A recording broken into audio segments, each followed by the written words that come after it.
ऊपर वाला डिसाइड करता है।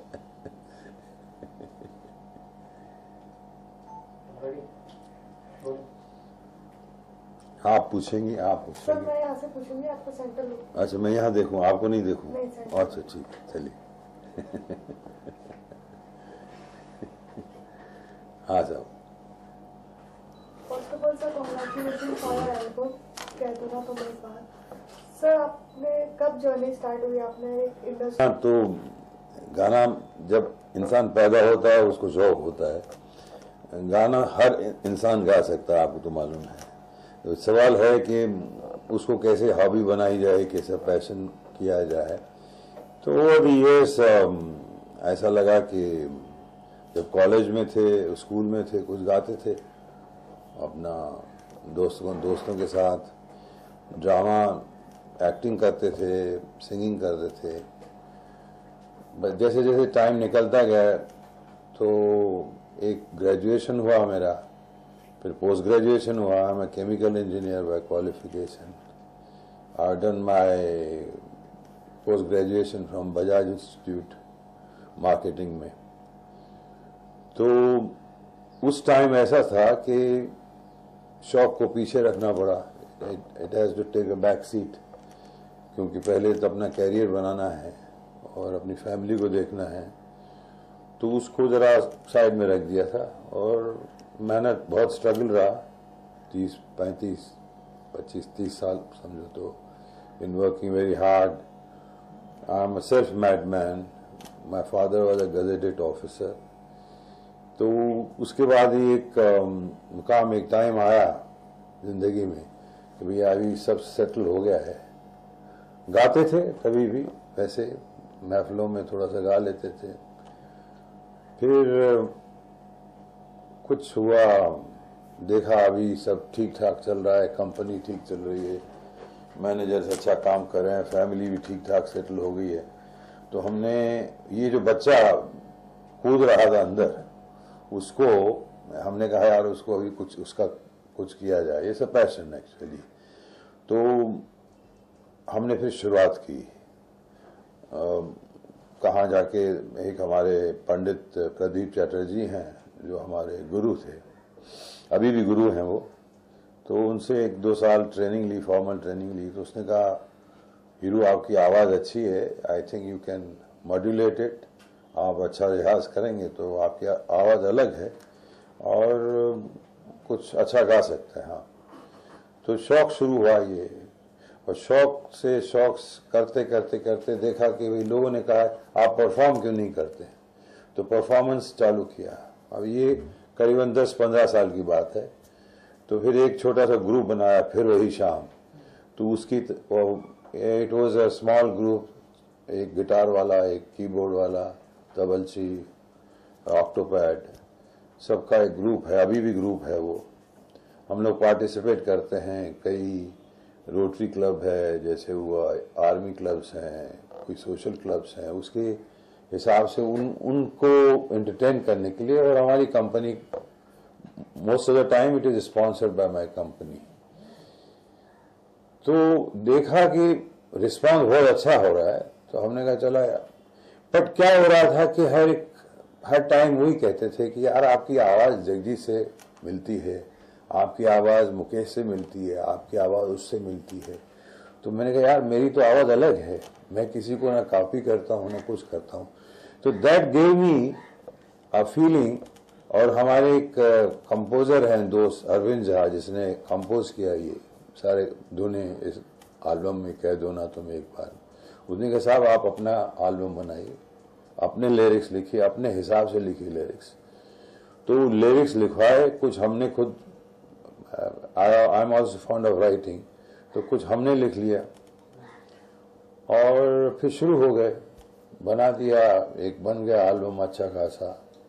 पहले भी एक दफ़ा अटेम्प्ट किया था, but I thought this was the good songs, good album with modern tracks, this can be launched. तो इस तरह हम उस मुकाम में पहुंचे और जहां एक सीडी तैयार हुआ, अभी somebody has to market it, किसी को अभी वो that was a second task. So that I'll tell you when you have some more question. I'll tell you how I reached to Eras actually.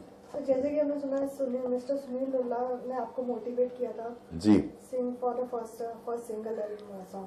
जी जी. कैसा experience रहा आपका, मतलब जब उन्होंने आपको ऑफर दिया था तो how did you नहीं, feel? सुनील साहब तो हमारे खास दोस्त हैं. वैसे हम लोग जिम में साथ में रहते हैं, एक्सरसाइज का साथ में करते हैं, मिलते जुलते हैं.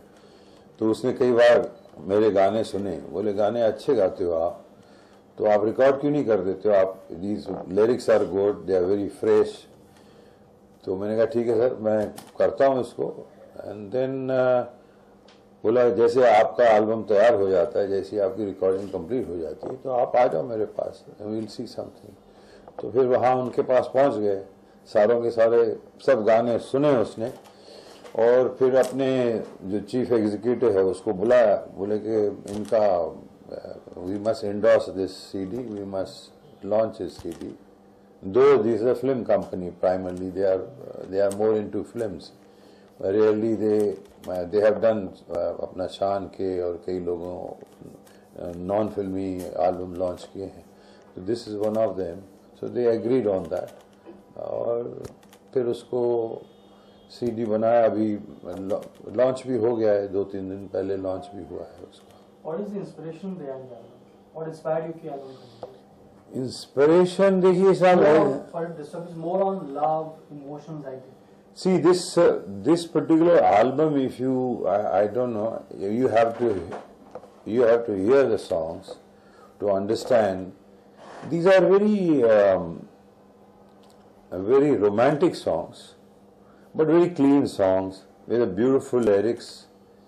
It talks about search of a soulmate. It talks about not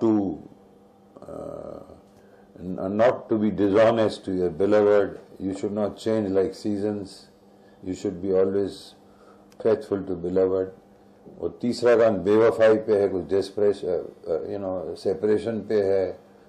और चौथा गाना फिर जो है वो थोड़ा सा पेपी सॉन्ग है, अच्छा सॉन्ग है, आज न्यू एज के लिए बनाया गया गाना, जहाँ बड़ा रोमांस सा लिरिक्स हैं और थोड़ा सी स्पेस वाला गाना है, यू नो.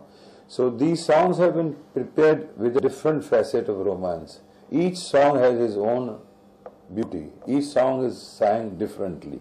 ऐसा नहीं कि भैया आप गजल सिंगर है तो उसी गजल हिसाब से वो सारे के सारे गजल टाइप गा दिए. इसमें hip hop actually rock and roll भी गाना है, and each song is different. So but basically it is to live happily, have romance. अभी रोमांस जो हमने इसमें डिस्क्राइब किया है या ये फैसेट में जो ये गानों में है रोमांस, इट्स मोर ऑफ रूहानी जिसको बोला जाता है ना. इतना there is no physical connections which lyrics will convey to you, you know, unlike the songs which are being produced today, you know. तो ये बड़ा अच्छा है. It is a good set of songs which you will enjoy, I'm sure. जैसे कि हमने आपका अभी वीडियो देखा है, तो आपका एक्सपीरियंस कैसा रहा फेसिंग द कैमरा?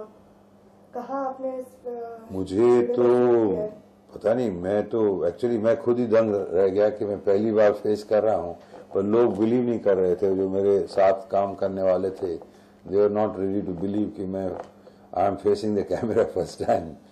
बिकॉज क्या होता है, हम लोग हमारे एक भगवान ने एक गिफ्ट दी है, इसे इनबिल्ट गिफ्ट कि I am a good talker, I am a good orator, I am go getter. If you are a go getter and then I am into a company, and I am into a position where I have to address my staff, managers, clients, seminars, conferences. So most of the meetings which are done by our association, industry association, I become a spokesman for them. So this was not very difficult for me to face a camera or to face audience or face people. because that is what is inbuilt, I must say. Of course, there has been some kind of a training experience, but I am very comfortable with the camera. And what basically one has to see कि जो चीज़ आप करो वो मन लगा के करो, gate focus. आप इंटरव्यू दे रहे हैं, आपके साथ हैं तो आपके साथ रहें, क्योंकि आप 50 चीज सोचोगे तो then the clarity will not come, ये thought clarity will not come, आप बोल नहीं सकोगे, एक्सप्लेन नहीं कर सकोगे। तो that's very important for every one of us to get focus. जो भी हम काम करें दिल लगा के काम करें, गाना गाना है, काम करना है, सोना है, उठना है, सब दिल लगा के करना चाहिए। That's my principle. Where did you shoot this song? ये सब हमने, it was in Goa, in beautiful locations, very very different locations. आप देखेंगे तो अच्छा लगेगा आपको। इस टोटली ये बिल्कुल हटके ही है। ये जो वीडियो आप देखेंगे it is a small story line, एक छोटी सी स्टोरी लाइन है और सारी की सारी स्टोरी उसमें 4-4.5 मिनट में खत्म हो जाती है। तो गुलजार साहब ने कहा था कि एक उम्र के बाद प्यार होता है, हाँ, तो एक थर्ड डिमेंशन हो जाता है उसमें। तो do you agree with the fact that कि ये जो एल्बम्स है इसमें एक थर्ड डिमेंशन वाला कुछ एंगल है? Do you agree with the fact that एक